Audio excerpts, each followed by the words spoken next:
Abra su Biblia en el capítulo 5 de Nehemías. El tema de este libro lo encontramos en Nehemías 2:20. Y en respuesta les dije, el Dios de los cielos, Él nos prosperará, y nosotros sus siervos nos levantaremos y edificaremos. Permítame enfatizar algo que ya he dicho antes. Cuando los hijos de Dios se ponen a trabajar de acuerdo a la voluntad de Dios, el diablo y sus demonios se ponen a trabajar para detenerlos.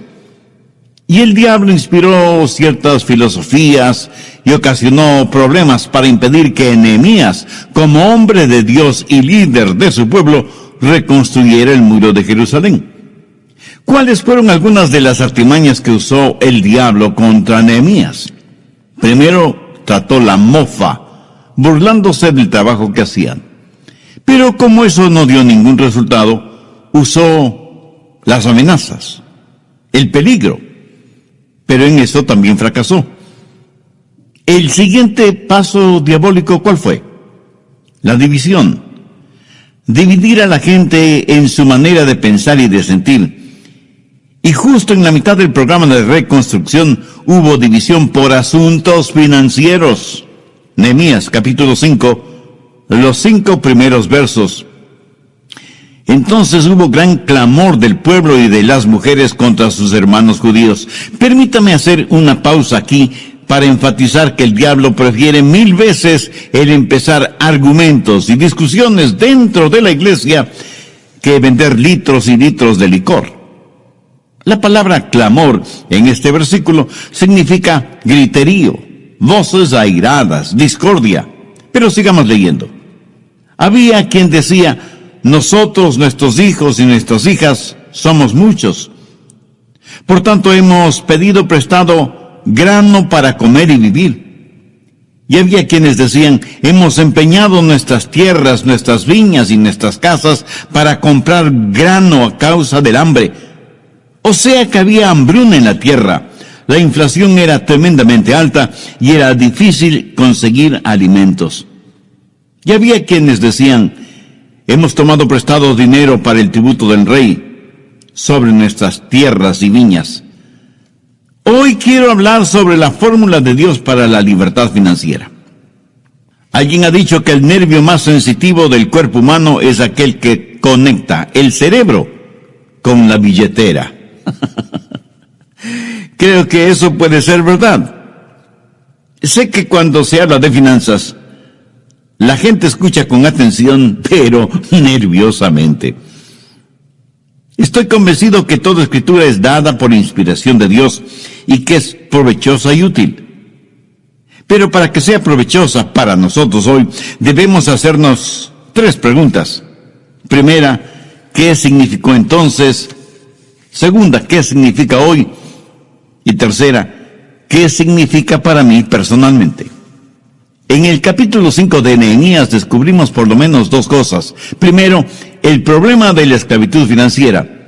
Y segundo, los principios de la libertad financiera. Veamos primero la esclavitud financiera de la gente en tiempos de Nehemías. Algunas personas dicen que la Biblia está pasada de moda. Pero solo el leer los primeros versos de Nehemías 5 es como estar leyendo las noticias financieras en cualquier periódico del mundo actual. Note 3 cosas en lenguaje moderno.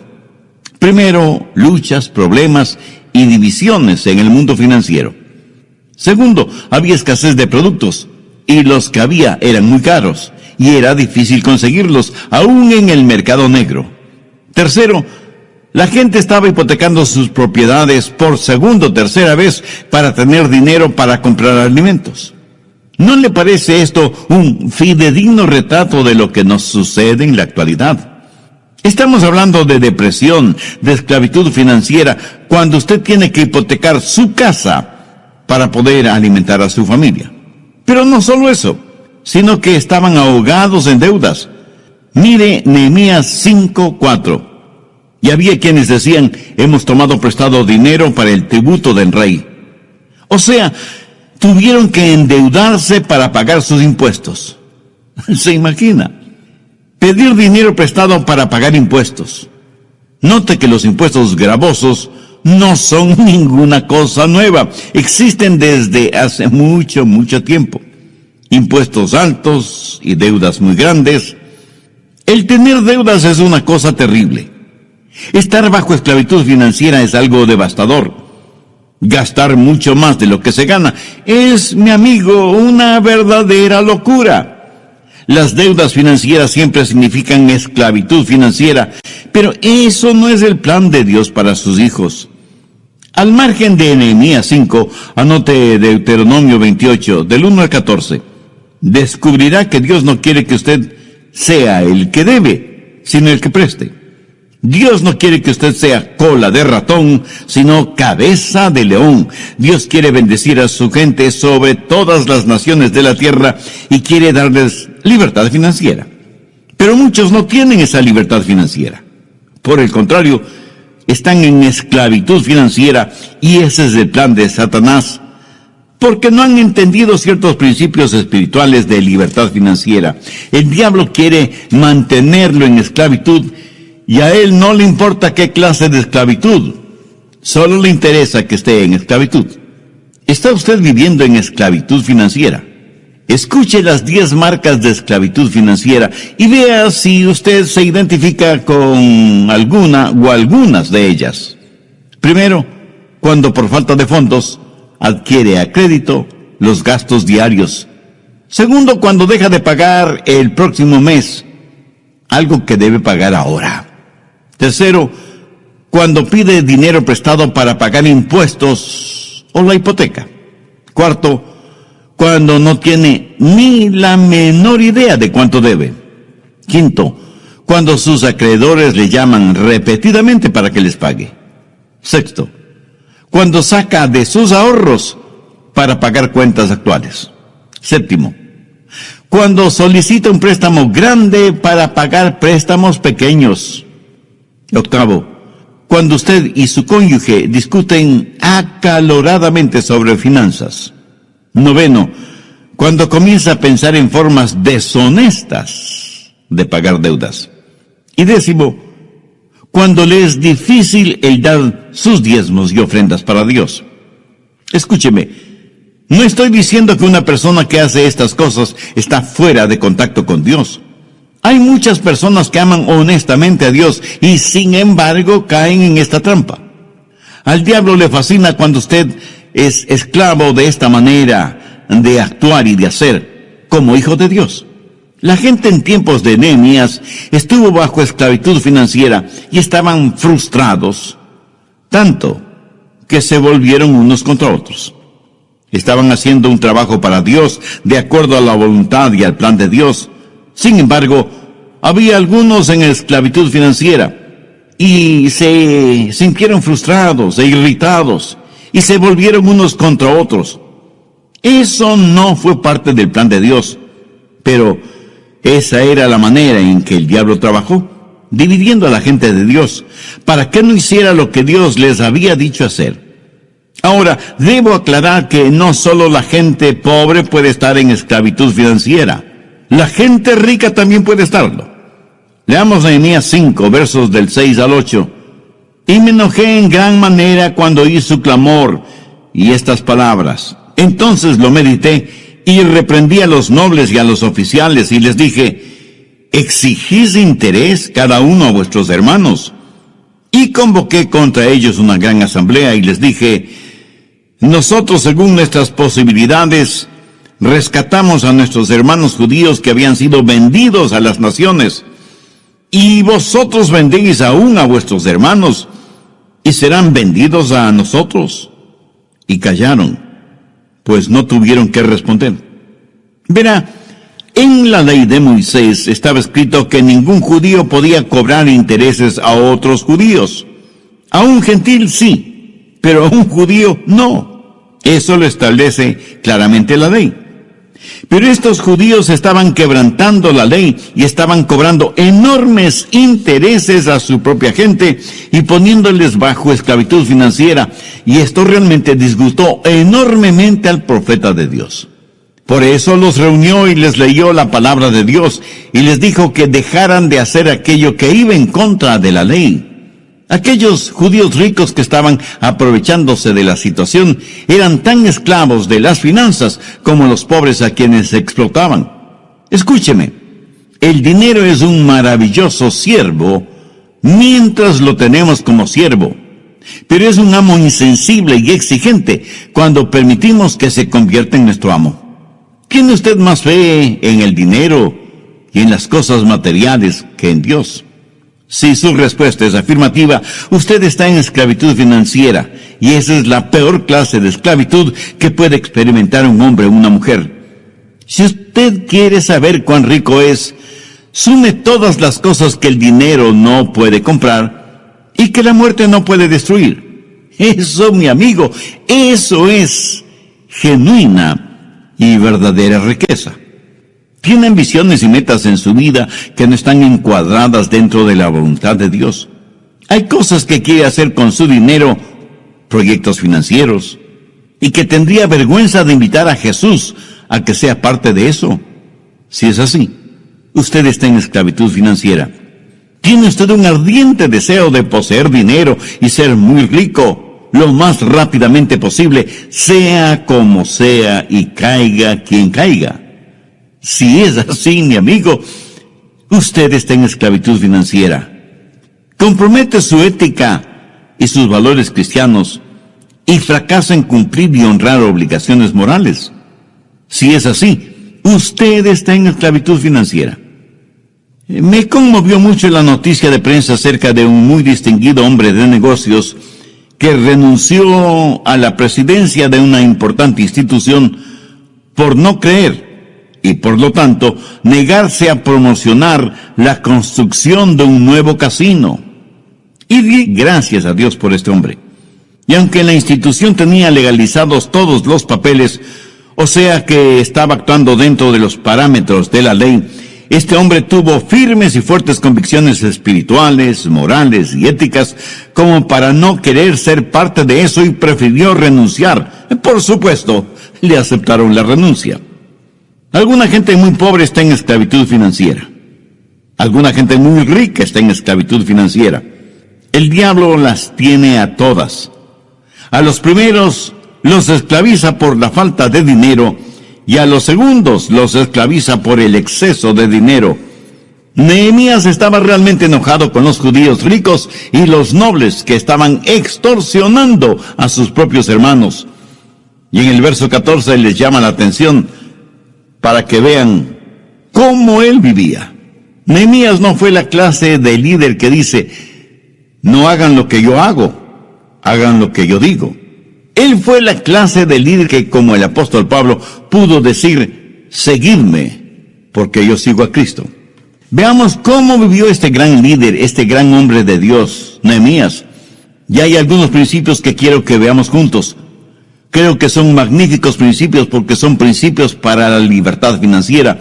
Y cada hijo de Dios debe estar financieramente libre, porque Pablo dice en Filipenses 4:19, mi Dios pues suplirá todo lo que os falte conforme a sus riquezas en gloria en Cristo Jesús. Bien, veamos primero el principio de prioridad.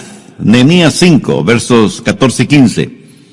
También desde el día que me mandó el rey que fuese gobernador de ellos en la tierra de Judá, desde el año 20 del rey Artajerjes hasta el año 32, 12 años, ni yo ni mis hermanos comimos el pan del gobernador. Pero los primeros gobernadores que fueron antes de mí abrumaron al pueblo y tomaron de ellos por el pan y por el vino más de 40 siclos de plata. Y aún sus criados se enseñoreaban del pueblo. Pero yo no hice así a causa del temor de Dios.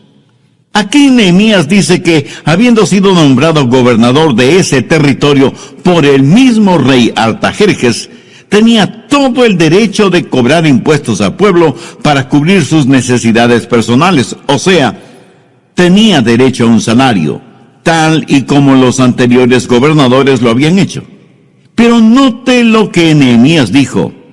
Pero yo no lo hice así, a causa del temor a Dios. Nehemías tenía ciertos derechos, privilegios y prerrogativas, pero él no los utilizó. Él se rehusó a tomar lo que por derecho le pertenecía, por temor a Dios. ¿Qué quiso decir con eso? Que estando en tal estado de emergencia y habiendo tantos problemas, él estaba decidido a olvidarse de sus derechos a fin de que Dios fuera glorificado. En otras palabras, él estaba poniendo a Dios primero. Tenía sus prioridades en orden. Dios es primero sobre todas las cosas. Mi amigo, mi amiga, ¿está usted dispuesto a hacer lo mismo? ¿Dispuesto a poner de lado sus derechos financieros y darle el primer lugar a Dios? ¿Desea usted libertad financiera? Pues mire lo que Jesús dice al respecto en Mateo 6:33. Mas buscad primeramente el reino de Dios y su justicia, y todas estas cosas os serán añadidas.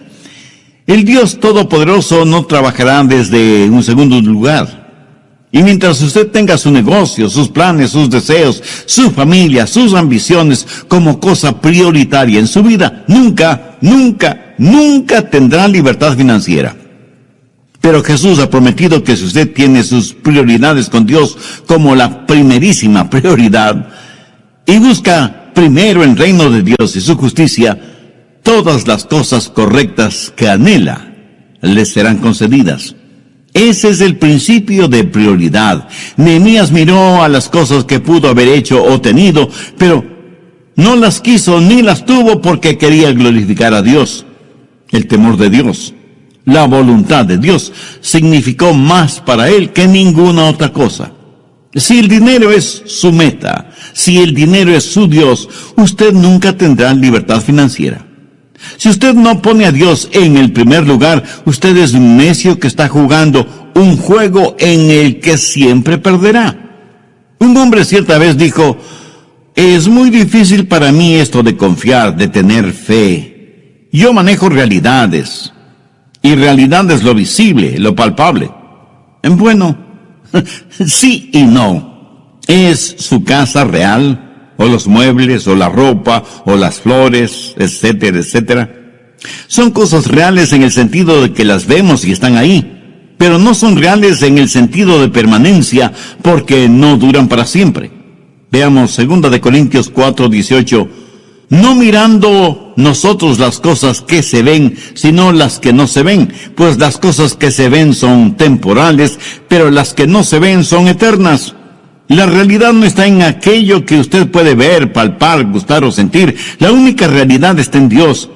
Amigo, si usted pone su confianza en las cosas que puede ver, tocar y saborear y sentir y contar, está viviendo en un mundo ilusorio. Las cosas que se ven son temporales, las cosas que no se ven son eternas. Y cuando Dios es nuestra prioridad número uno, es que estamos en contacto con la realidad. Voy a resumir brevemente lo que vimos en el programa anterior. Recuerde que estamos estudiando la vida de Nehemías, especialmente con lo que tiene que ver la reconstrucción del muro y de las puertas de la ciudad de Jerusalén. Estamos en el capítulo 5 de Nehemías. No se olvide que él era gobernador en el reino de Artajerjes en Persia y había escuchado de labios de aquellos que venían desde Jerusalén cómo la muralla y las puertas de la ciudad estaban destruidas. Nehemías, siendo un judío y hombre de Dios, sintió que su responsabilidad era hacer algo por su ciudad. Y como líder, convocó a los judíos para que le ayudaran en esa tarea. ¿Cómo vivió este gran hombre de Dios y extraordinario líder? En su vida hay algunos principios que quiero que los veamos juntos, porque creo que son magníficos principios para la libertad financiera. Y al término del programa anterior vimos el primer principio, el principio de la prioridad, o sea, tener como primerísima prioridad a Dios. Ni posición política, ni bienes materiales, absolutamente nada debe ocupar ese primer lugar que solo le pertenece a Dios. Y aunque Nehemías prestaba sus servicios como gobernador en un reino terrenal, era súbdito de un rey y un reino celestial. Entonces, el primer principio fue el principio de prioridad.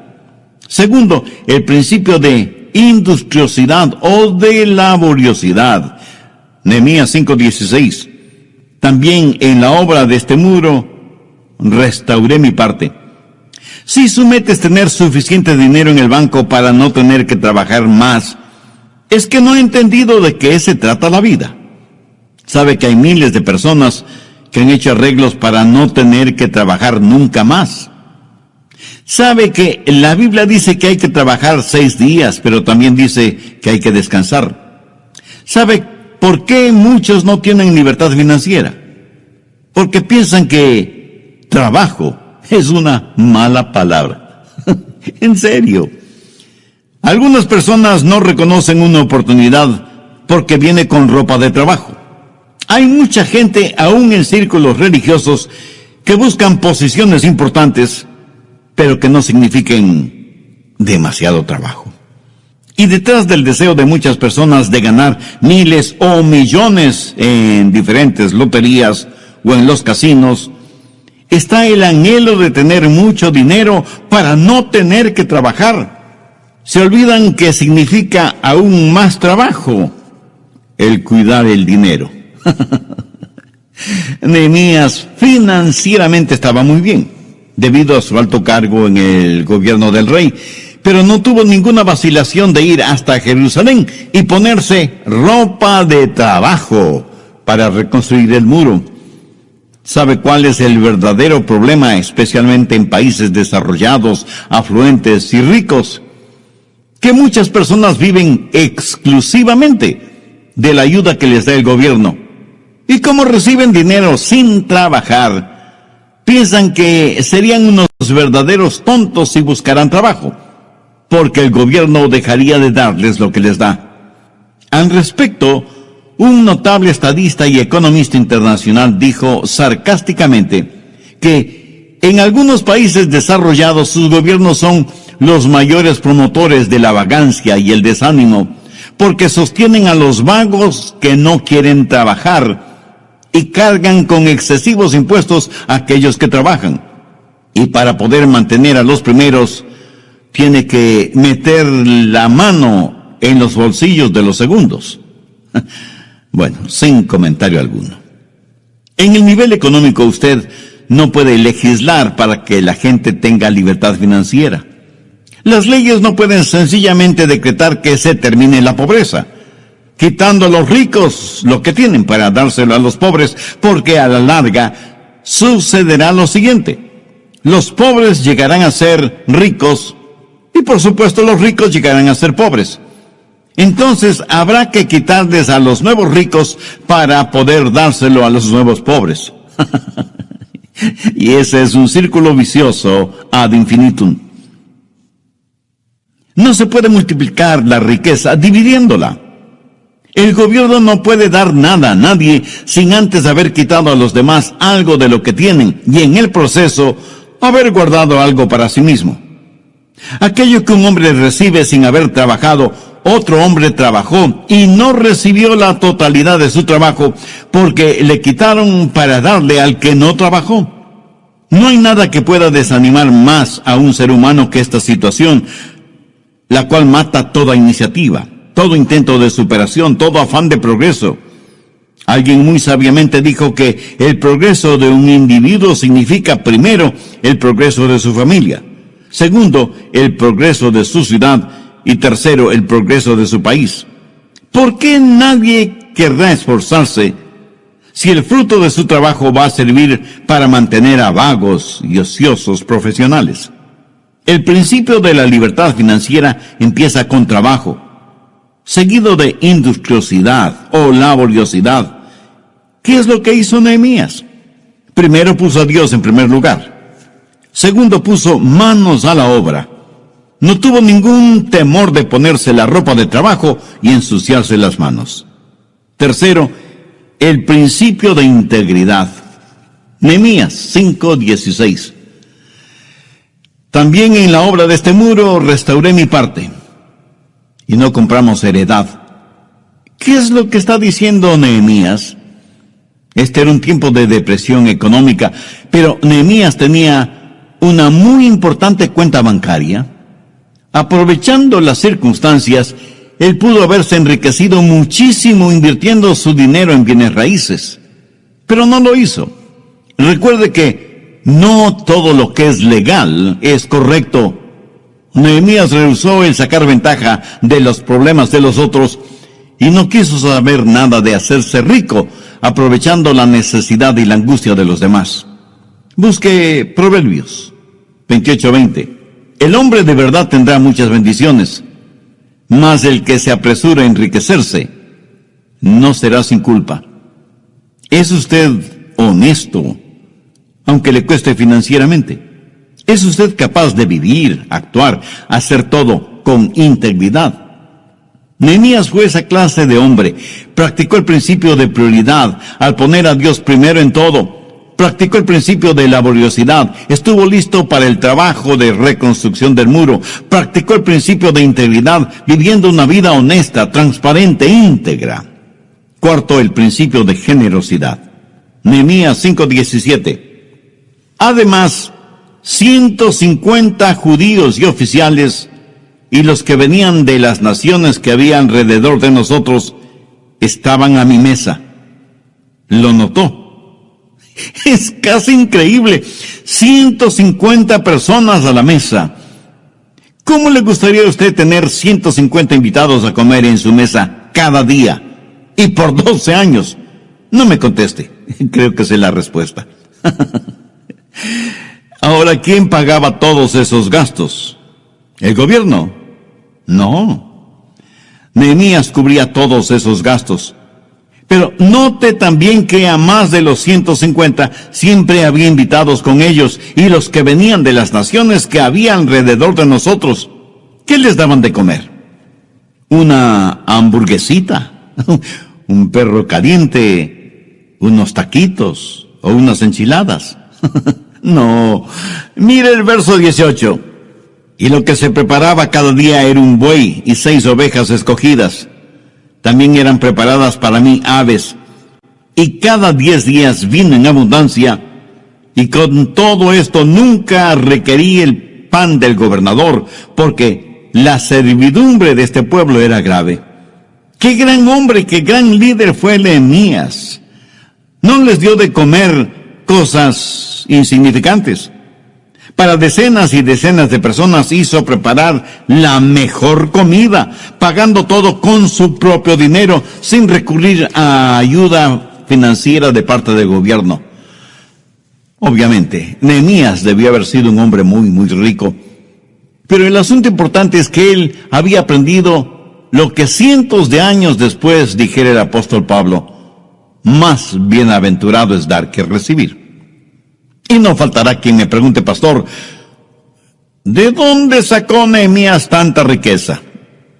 La respuesta es simple, pero no simplista. Dios le dio esas riquezas. Y seguro que surge otra pregunta: ¿y por qué Dios le dio esas riquezas? Pues de eso he estado hablando hasta ahora. Porque en las prioridades de Nehemías, Dios ocupaba el primer lugar.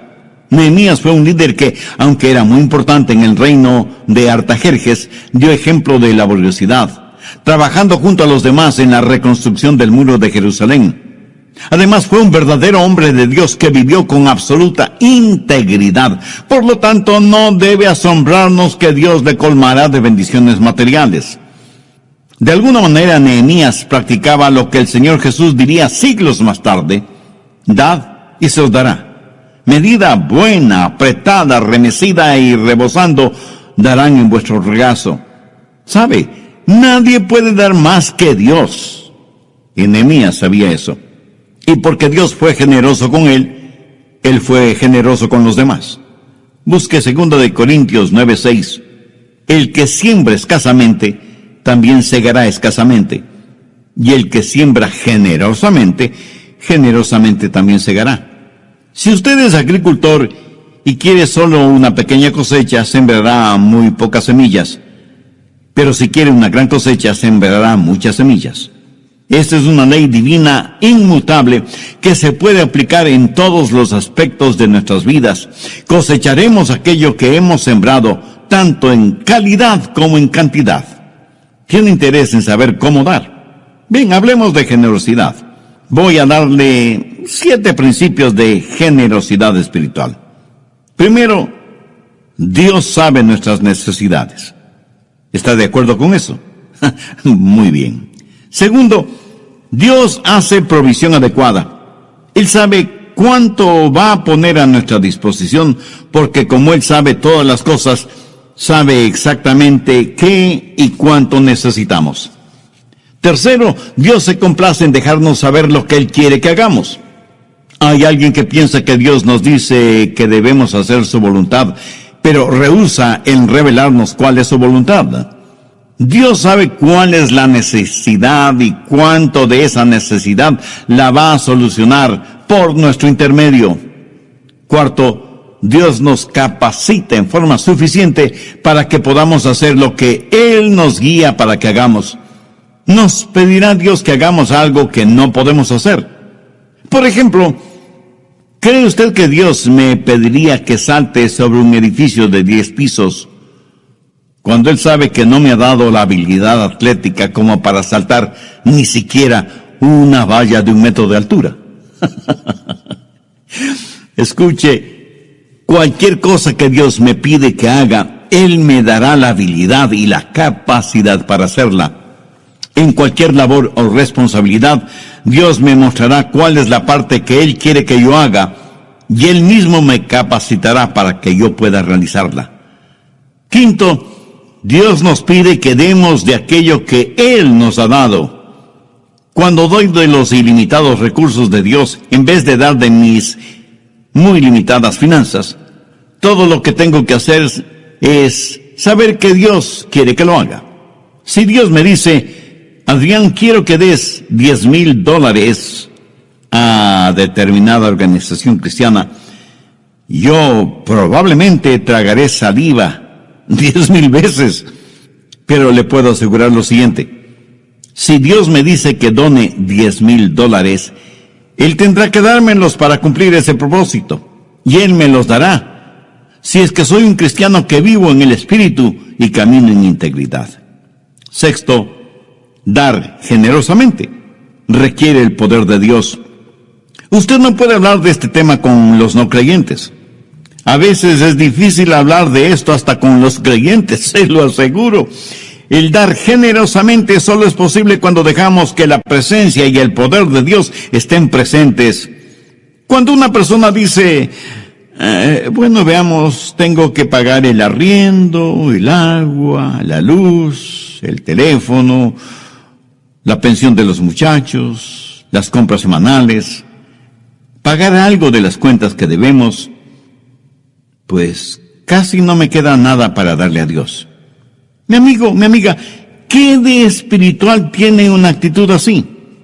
Creo que hasta los ateos podrían ser más generosos. Esta clase de generosidad espiritual solo es posible cuando nos humillamos delante de Dios y le preguntamos qué es lo que Él quiere que nosotros hagamos. Y cuando Dios revele eso en nuestro corazón, le agradecemos porque Él nos capacitará para hacerlo. La verdadera generosidad siempre glorificará a Dios y hará que el creyente crezca.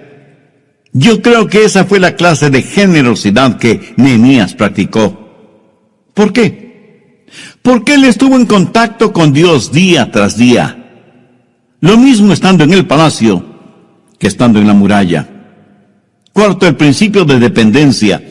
Nehemías 5:19. Acuérdate de mí para bien, Dios mío, y de todo lo que hice por este pueblo. ¿Cree usted que Dios se olvida de su generosidad? De ninguna manera. Nehemías dependía de las promesas de Dios. Para su recompensa, él no estaba confiando en ningún hombre, dependía de Dios para sus necesidades y porque había puesto a Dios como prioridad número 1 en su vida. También tenía la confianza como para acercarse a Dios y pedirle sus bendiciones. Salmo 35:27. Canten y alégrense los que están a favor de mi justa causa, y digan siempre, sea exaltado Jehová, que ama la paz de su siervo. Este es un versículo maravilloso. Dios debe por siempre ser exaltado y magnificado, porque Él se alegra y se goza en la prosperidad de sus siervos. Si usted es una persona honestamente próspera, Dios siente satisfacción por su prosperidad. Dios no quiere que usted viva en esclavitud financiera. Él quiere liberarlo de esa esclavitud. Estos principios, el de la prioridad, el de la laboriosidad, el de la integridad, el de la generosidad y el de la dependencia, si los pone diariamente en práctica, le puedo asegurar por experiencia propia que revolucionarán su vida espiritual y su vida financiera. Si usted aún no es un hijo o una hija de Dios, sabe que puede hacer esa decisión ahora mismo. Le invito a hacer una sencilla oración como la siguiente. Recuerde que Dios le escucha. Diga: querido Dios, dueño de todo cuanto existe,